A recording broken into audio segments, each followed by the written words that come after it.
이제 장마철이죠.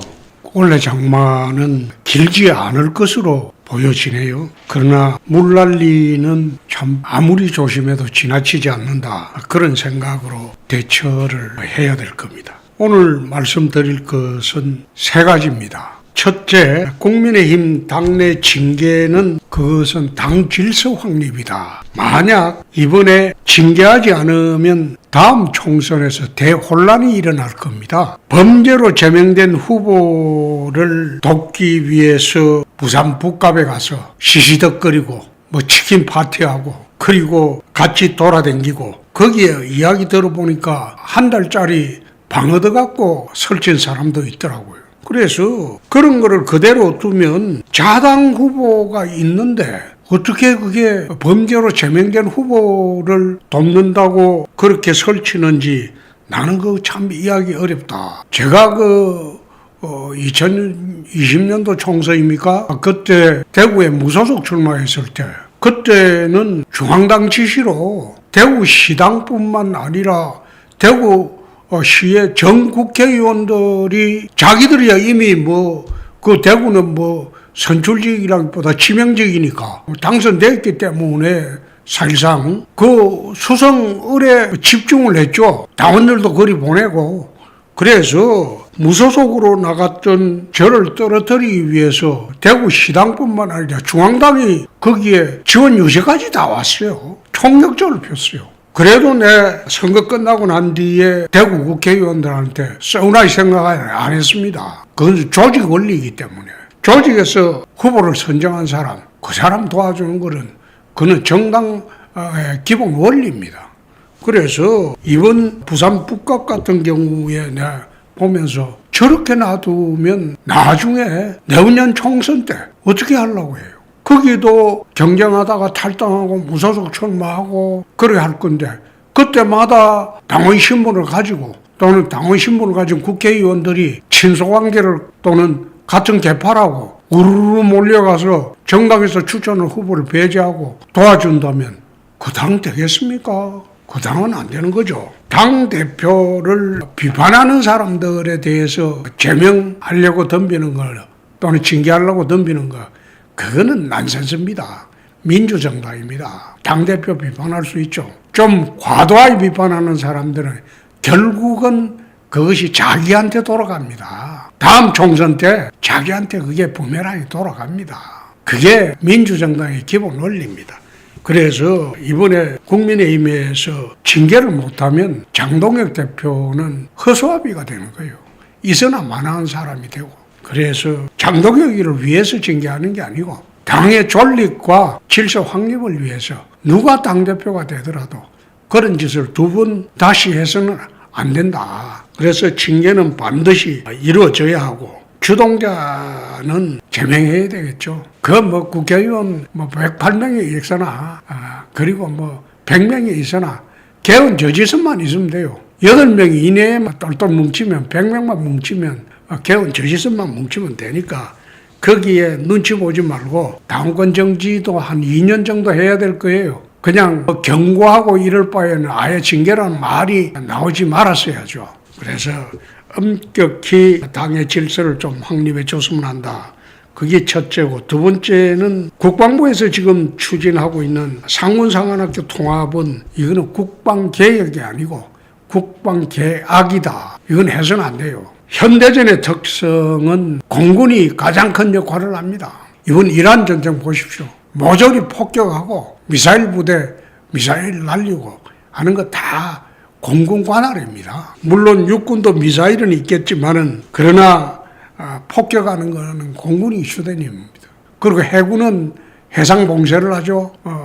한국 같은 경우에도 해상 봉쇄를 전쟁이 일어나면 하게 돼 있습니다. 그리고 현대전은 해군공군이 절대적인 역할을 하고 그 다음에 육군은 안정화 부대라고 합니다. 전선이 어느 정도 폭격하고 정리가 되면 거기 가서 안정화를 시키는 그런 부대 역할이라고 합니다. 옛날처럼 그냥 서로 총질하고 그거는 별로 많지 않습니다. 그래서 이런 군의 특성을 감안해서 이런 훈련 과정 현대전에 걸맞는 훈련 과정, 뭐 드론 부대라든지 미사일 부대라든지 그런 걸 특화시키고 그것을 심화시키는 그게 국방개혁이고 국방력 강화지, 멀쩡히 3군을 다 통합하겠다, 이거는 상원상한학교를 통합하겠다, 그것은 얼토당토 하는 발상입니다. 뭐 대통령 공약이 그러니까 해야 되겠다, 대통령 공약도 잘못되면 대통령이 되고 나서 바꿔야죠. 그건 옳지 않습니다. 그래서 국가 안보는 기본적으로 실험 대상이 아니다. 군 전문가들도 여기 찬성하는 전문가는 거의 없는 것으로 나는 알고 있습니다. 그래서 국방개혁을 하는 것은 좋은데 국방계약을 내서는 안 되고 국가안보는 실험 대상이 아니다. 그래서 더 이상 진행을 안 시켰으면 합니다. 세 번째, 요즘 검찰 보안 수사권이 참 많이 거론되고 있어요. 그런데 윤석열 정부 당시에 이재명 대표 잡으려고 전 검찰청이 동원된 것은 사실이죠. 온갖 있는 거 없는 거 다 끌어가지고 기소하고 그 한 것도 사실입니다. 내가 과잉수사라고 했어요. 그렇게 하면 안 된다. 심지어 도지사 할 때 차 기름 쓴 것까지 기소를 했더라고. 그 얼마나 조잡한 이야기고 졸렬한 이야기입니까?